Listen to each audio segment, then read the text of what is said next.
Ey Uygur, unutma kendini.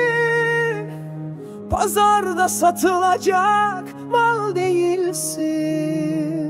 Yalnızsın belki ama güçlüsün. Gerçeğin izinde hep dik yürürsün.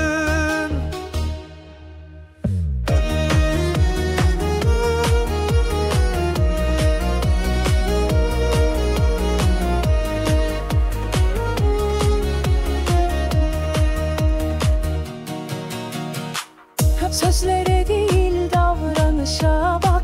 Kimi kardeş dedin, seni para kazandıracak mal diye bildin. Kardeş dediğin diyen nice kişiler adını Müslümanlık listeden çoktan sildi. Acımasız bu dünyada herkes birbirini kolay harcıyor.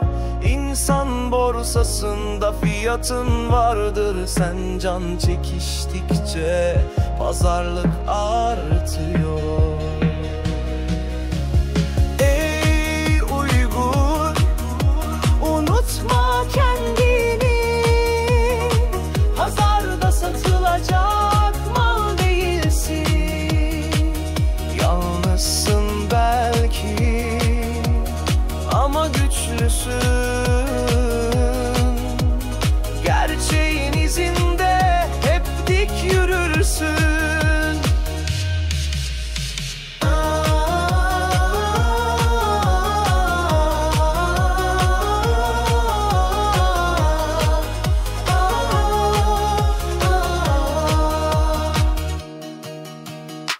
Ateşlerde yandın, sustular. Sana acımış gibi durdular ama maç seyretme gibi uzaktan baktılar. Görünürde dost, kalpte korku. Seni yakanlara gülüp baktılar, hatta taptılar. Ey Uygur, Unutma kendini. küllerinden doğ, yeniden büyü.